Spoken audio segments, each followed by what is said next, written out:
Hello, I'm doing a book review, and the book I want to review is The Gunslinger by Stephen King, which is part one of his fantasy series, The Dark Tower. Now, I have two copies of The Gunslinger. I have this older edition, which I'm pretty sure is the original text, and then I have the 2003 expanded edition. So, I know what some of you are probably thinking right now. Again? Now, if you're a follower of my YouTube channel, you would know that I've spoken about the Dark Tower series multiple times on this channel. In fact, The Gunslinger was actually, I think, my first book review, which I reviewed way back in 2010, when I was like only 17 going on 18. I might have just turned 18. Now, that review sucked because it was my first book review, and literally it was just a video of me explaining the plot and then saying, it's a very good book, and I'm really excited for the rest of the series. Literally, that was the extent of my criticism and my analysis. After that, I subsequently reviewed the other Dark Tower novels, but then I redid my Dark Tower reviews in early 2013. Then I did it again in 2017. Now, my 2017 review of The Gunslinger is still up, however, it's no longer public. It's now marked as unlisted, but you can still see it with a link, and I'll leave a link in the description below to where you can check out my 2017 review of this book. So yeah, this is my fourth go-around with the Dark Tower series, at least in terms of making video reviews on them. But hopefully my review of this and the later Dark Tower novels will be my final word on the Dark Tower series. Not in terms of reading them, because I'm sure I'm gonna read this series again in the future, but in terms of like doing video reviews on them. Hopefully this will be the last time, because it seems like I'm in sort of an endless loop with this series. But as a good man named Andre Lenoge once said, hell is repetition. If you got that reference, let me know in the comments. So, The Gunslinger is a sci-fi fantasy western novel originally published in serialized form in the magazine of fantasy and science fiction between 1978 and 1981. From what I understand, this started off as a relatively standalone novella simply titled The Gunslinger, which Stephen King wrote, I think when he was a teenager, or he started writing it when he was a teenager, and then it was published in the October issue of the magazine of fantasy and science fiction. And then later on, Stephen King wrote 4 more stories featuring this gunslinger character. Now, whereas the first Gunslinger story was relatively self-contained, the other 4 stories definitely had an overarching narrative. And then in 1982, Stephen King collected all 5 Gunslinger stories into one novel, and this became the first of what is now known as the Dark Tower series. And then in 2003, Stephen King released an expanded, revised edition. Now, I've read both versions, and later on in this video, I'll try to address some of the major differences between the two versions of the novel. Now, as a whole, Stephen King considers the Dark Tower series to be his magnum opus. He considers it to be his finest achievement as a writer, and I have a feeling that when he's gone, even though he's probably going to be best remembered for books like It, The Stand, maybe even The Green Mile, I have a feeling that Dark Tower is what he would like to be remembered for. Now, the series was primarily inspired by the classic Robert Browning poem, Childe Roland to the Dark Tower Came, which itself I think was inspired by a line from Shakespeare's King Lear. But that poem is also said to have been inspired by the 11th century epic poem, The Song of Roland. The Dark Tower series also borrows heavily from Arthurian legend, as in the old stories of King Arthur and the Knights at the Round Table. But another major inspiration for the Dark Tower is The Lord of the Rings by J.R.R. Tolkien. Stephen King has fully and proudly admitted that Dark Tower was basically meant to be his version of Lord of the Rings, his version of Tolkien. But it's Lord of the Rings mixed with Arthurian legend, told through the lens of spaghetti westerns, and Stephen King has also fully admitted that Clint Eastwood's character, the man with no name, from Sergio Leone's Dollars trilogy, was the main visual inspiration for Roland Deschain, the main protagonist of The Dark Tower. And honestly, the first Dark Tower novel feels very much like Jodorowsky's El Topo mixed with Lone Wolf and Cub. Like Stephen King, he very much wears his influences on his sleeve.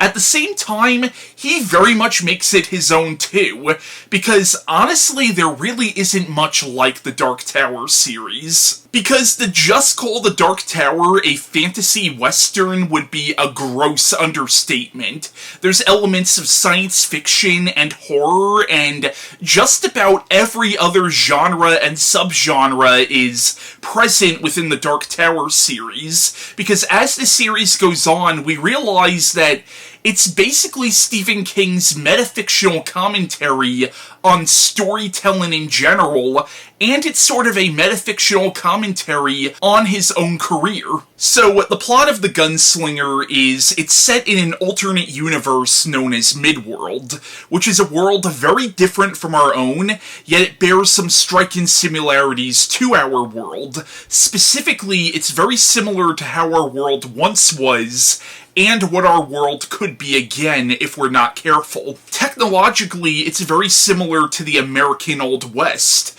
but politically and socially, it's very similar to medieval Europe. But there are also aspects of this world that feel very apocalyptic, especially because it is hinted that this world was a lot like our own thousands of years ago. In a lot of ways, the world of the Dark Tower feels like the Middle Ages and the American Old West crossed over with a Mad Max-style future. But magic and the supernatural also exist in this world. Things like wizards, witches, fairies, demons, and vampires are also known to occupy Midworld. But the story primarily follows a man named Roland Deschain, who is the last gunslinger. Gunslingers in this world were basically like knights. They were this elite group of peacekeepers whose job was to maintain peace and order throughout the land, but there was a great war that wiped out all the gunslingers except for Roland, and now Roland is in pursuit of an evil sorcerer known as the Man in Black, specifically because he needs the Man in Black to take him to what's known as the Dark Tower.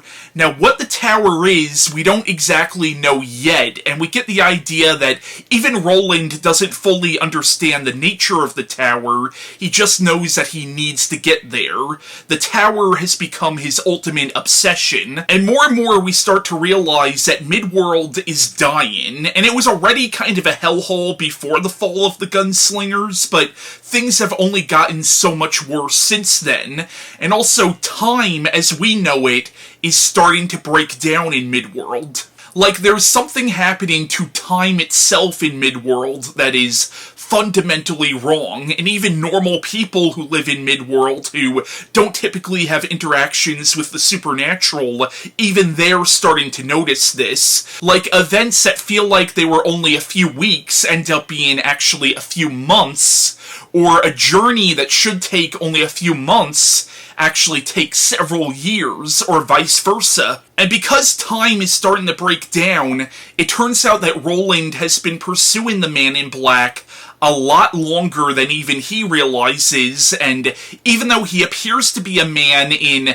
his 40s or 50s, it turns out he is much older than that. And Roland believes that if he can make it to the tower in time, he can halt and possibly even reverse the quickening destruction of his world. Now, like I said before, the book was originally written as a series of interlocking short stories, so the book is very episodic in how it's structured, but there is an overarching narrative. And in the novel, Roland ends up encountering this 11 or 12-year-old boy, 9 if you read the original version of the book, named Jake Chambers. Now, he meets Jake at what's known as a way station, which is almost like a gas station. Again, there's hints that this world was a lot like our own years in the past, but this way station is out in the middle of the desert. There's nobody for miles around, and Roland knows there's no way this kid got out here by himself. But it turns out that Jake is not from there, and I don't just mean he's not from that area,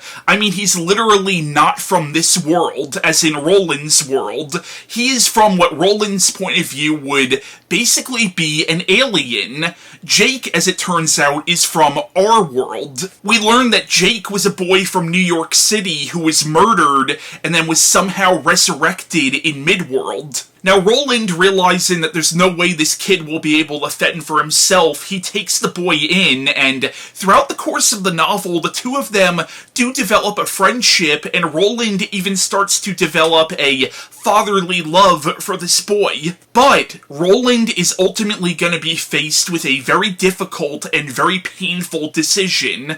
The boy or the man in black? The boy or the tower?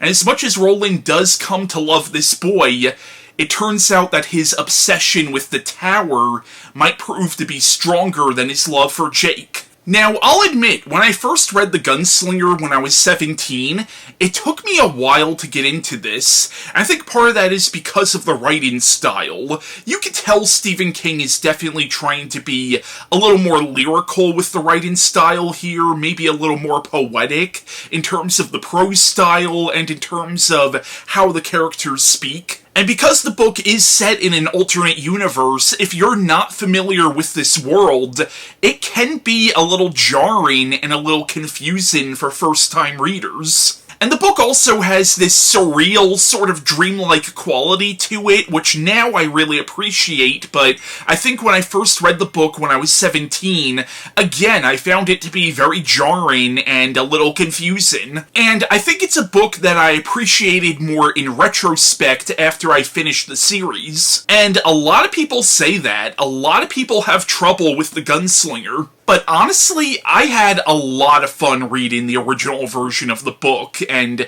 it was honestly kind of a fascinating experience for me as somebody who's already finished the series. Because if you read the original version of the book but are already familiar with where this series goes, you can tell that Stephen King was still trying to figure things out in terms of the world and the mythology of the story and the characterization. And if you read the other novels after reading this original version, Stephen King does contradict certain things, and he definitely retcons certain things, and that was one of the main reasons he did the expanded revised edition in 2003, was to fix some of those continuity errors. So if you're reading the series for the first time, absolutely read the 2003 edition, because again, it does fix some of those continuity problems that you would have if you've only read the original version and then are going into the sequels. But because you could tell that Stephen King was still trying to figure certain things out, and because he was so young when he started writing this, the original version does have this raw, unfiltered, sort of rough around the edges quality to it that actually really appealed to me. So The Gunslinger and the Dark Tower in general is really a story about obsession. Obsession, and to a certain extent, addiction as well. The Tower is Roland's ultimate obsession and his ultimate addiction, and it's about the sacrifices you will make for your obsession and for your addiction. And in this story, we see that Roland is more than willing to sacrifice those he loves for his goals, and ultimately for the tower. Like, there are a few flashbacks in this to when Roland was a child before the fall of the Gunslingers, and we learn that Roland was the youngest person to ever become a gunslinger when he was only 14. Now, the reason Roland became a gunslinger so early is because he found out that his mother was having an affair with a wizard named Martin Broadcloak, who served as an advisor to Roland's father. And it's implied that Martin used his magic to seduce Roland's mother, which would technically make what Martin did rape. So Roland took the test to become a gunslinger specifically so he can earn his guns and get revenge on Martin. But the test involved him fighting his teacher, a man named Court, and he used his pet hawk David as his weapon against Court. Now, David was not just his pet, but was also his friend as well. He loved David, yet he still sacrificed David's life for his goal. And Jake in the story simultaneously represents Roland's redemption and his greatest sin, and his greatest failure. I'm trying to be as spoiler-free as possible, but things do not exactly go well for Jake at the end of this book, and it is 100% Roland's fault. Jake is ultimately another person that Roland sacrifices for the tower. But what's really tragic about Jake is throughout the novel, he seems to know what's going to happen to him. Now, this could be explained by the fact that he was killed in our world and then was reborn in Midworld, so technically he's already dead. Although there are some other possible explanations later on in the series for why he knows this, but I don't want to get too ahead of myself. And it really is kind of heartbreaking because throughout the novel, Jake and Roland do actually develop a really good relationship, and there are aspects of their relationship that are actually really sweet. But throughout it, especially towards the end, Jake keeps saying, "You're going to leave me, you're going to abandon me," like he knows. And again, that could be seen as a metaphor for how addiction screws up people's relationships, how people in real life sacrifice the ones they love for their addiction. The novel also very much has a theme of destiny versus free will. Did any of these characters really have free will, or were Roland, Jake, and even the Man in Black all the slaves of fate, all the slaves of destiny, or Ka, which is a word used later on in the series? Were they all the victims of the will of the tower? And I gotta talk about the world building in this novel. There's some brilliant world building in this story. Like, again, we get these little hints about how the war in Midworld started that eventually wiped out the Gunslingers, and we also get these hints that this world was a lot like our own thousands of years ago. One of the biggest hints of this is in the first chapter, Roland walks into this saloon and they're playing a song on the piano. The song is literally Hey Jude by the Beatles, which is a song that gets referenced frequently throughout the book. But again, that is a song from our world, yet it's also a song in Midworld that is apparently hundreds, maybe even thousands of years old. And that opens up so many questions about the nature of Midworld. And then later on, Roland and Jake end up in what at first appear to be like these abandoned mines, and then we realize that they're subway tunnels, which again begs the question, is Midworld literally our world, just an apocalyptic version of our world? Now, some of these questions do get answered later on in the series, and then some are completely left up to the reader's interpretation. And towards the end of the book, when Roland does finally catch up with the Man in Black, the Man in Black explains to him the nature of the tower, yet there are still so many unanswered questions. But basically, we get a sense that the Dark Tower is basically the nexus of all existence, and basically Roland's world and Jake's world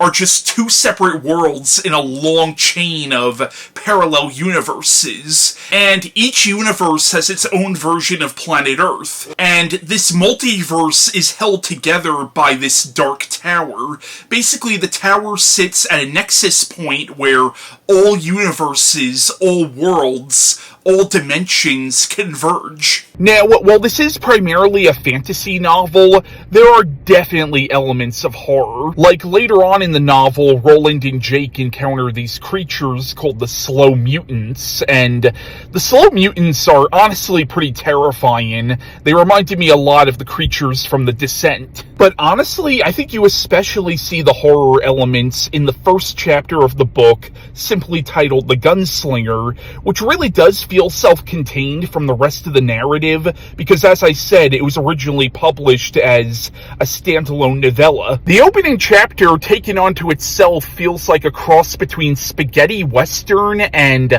folk horror. Basically, in the opening chapter, and this is before Roland encounters Jake, he comes to this small frontier-style town called Tull, and he learns that the Man in Black was there a few weeks earlier. And the Man in Black resurrected a man who recently died, and because of this, the people of Tull believe that the Man in Black is an angel of God. And in the town, there's this religious leader named Sylvia Pittston, I think I'm saying her last name right, who actually gets impregnated by the Man in Black, and she believes that her baby is the second coming of Christ.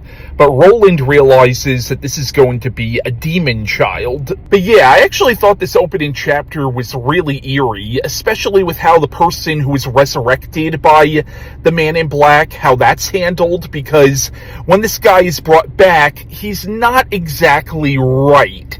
He's not exactly who he was before he died. And also how time is handled is really kind of creepy, because again, time in Midworld is starting to break down, and you get a sense that the people of Tull realize this, like they realize that the world as they know it is coming to an end, or is moving on, as Roland calls it. But also in this opening chapter, you realize just how ruthless Roland is. Like, he is a bastard. I mean, you kind of understand why he does what he does, but at the same time, it's like, yeah, he's definitely a pure anti-hero. And Sylvia convinces her followers in the town that Roland is the devil, and by the end of this, in a way, Roland kind of proves her right. Now I want to talk about some of the major differences between the two versions of the book. I definitely think the writing style of the 2003 edition is a lot more refined and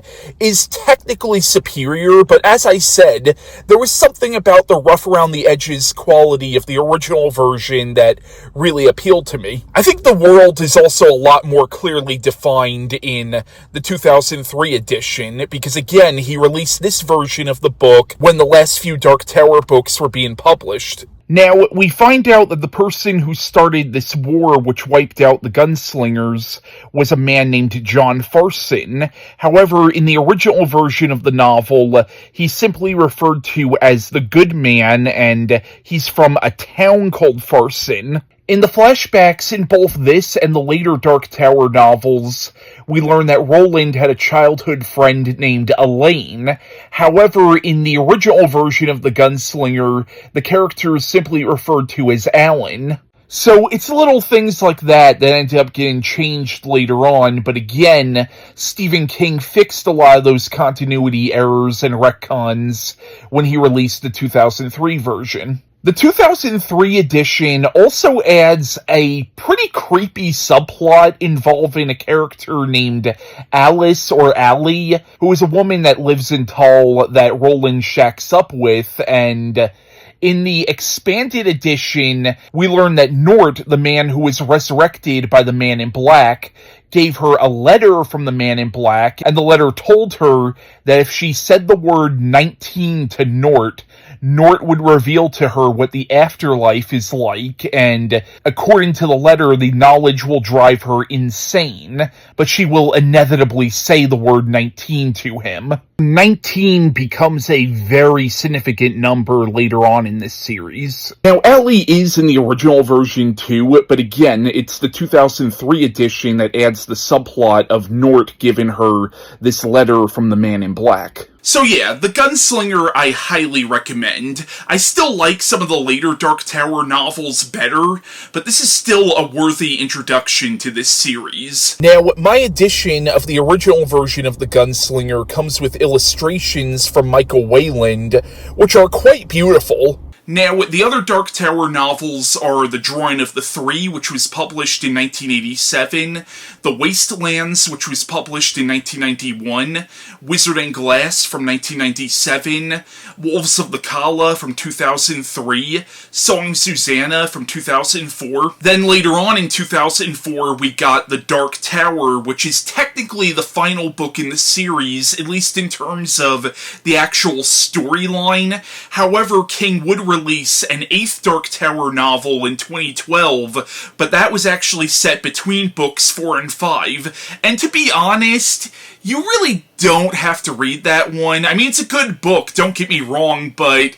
it's not necessarily mandatory for the rest of the series. But as the series goes on, especially when King starts diving into the multiverse concept, we learn that essentially all of Stephen King's other books and short stories tie in with the Dark Tower in some way, shape, or form. For example, his books like It, The Stand, Salem's Lot, Hearts in Atlantis, Insomnia, and The Eyes of the Dragon all share direct links with the Dark Tower, even if not all of those books are necessarily in the same exact universe. They're still all connected via the Dark Tower multiverse. And in some cases, you kind of have to read some of those other books in order to understand major plot points in the Dark Tower series.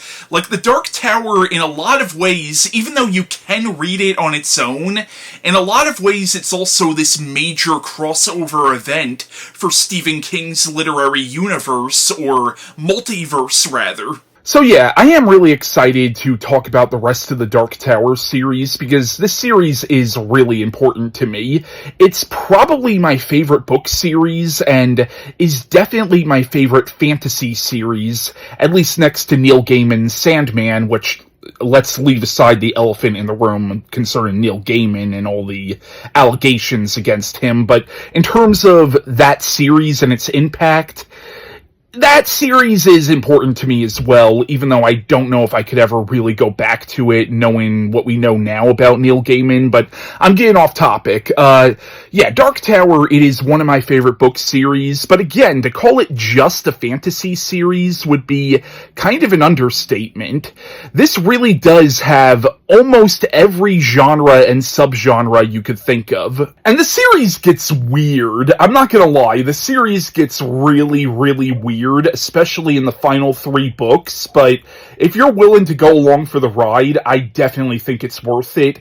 The ending is very polarizing, but I do love the series, warts and all. It's interesting because I feel like Dark Tower, in a lot of ways, is Stephen King's greatest achievement as a writer, and is simultaneously one of his most flawed works. I think some of his best writing is present in the Dark Tower series, and some of his greatest shortcomings as a writer are also present in this series. I feel like the series really does run the gamut of Stephen King. And while the series is atypical for Stephen King's work, in many ways it is pure King. It's also interesting that he started writing this story when he was a teenager and didn't finish the series until the early 2000s, and technically 2012, again if you count Wind Through the Keyhole. So this series spans throughout all the major eras of Stephen King's career, and we really do get to see, if you read the whole series in a row, you get to see how Stephen King changed and evolved as a writer. Now, between 2007 and I want to say 2015, I could be wrong on that, Marvel Comics did a comic book series based on the Dark Tower. I've read the first few story arcs in that series, which were actually written by Peter David, and they're based on flashbacks that are presented in both the Gunslinger and in the later Dark Tower novels, but the comics also add a lot to it as well, and the comics also add some of its own mythology as well. And in 2017 we got a Dark Tower movie. Now, rather than being a straight adaptation of the Gunslinger or any one of the books, the movie takes elements from the first 3 books and the last 3 books and sort of combines them into one story, and it's less of an adaptation, and it's actually a pseudo-sequel to the books, which makes sense if you read the final Dark Tower novel. Unfortunately, the movie was a steaming pile of dog shit. The movie did have Idris Elba as Roland, and Tom Taylor as Jake, and Matthew McConaughey as the Man in Black, but unfortunately, besides some decent performances, yeah, it was not a very good movie at all. Now, they were actually going to do a Dark Tower series for Amazon, and they actually shot a pilot in, I want to say 2019. Unfortunately, the pilot was not picked up for a full series, and it's not widely available, but supposedly, because I have listened to some podcasts where they said they've seen the pilot, supposedly it's not bad. Now, at the current moment, Mike Flanagan says that he's developing a Dark Tower series, but he also has several projects in the works right now, so God only knows when that's going to come to fruition. But given this guy's track record with other Stephen King adaptations, he also directed the adaptation of Gerald's Game and Dr. Sleep in The Life of Chuck. I definitely think that if anybody can do a Dark Tower series, it would probably be him. So yeah, that was my review on The Dark Tower 1, The Gunslinger by Stephen King. Long days and pleasant nights to you.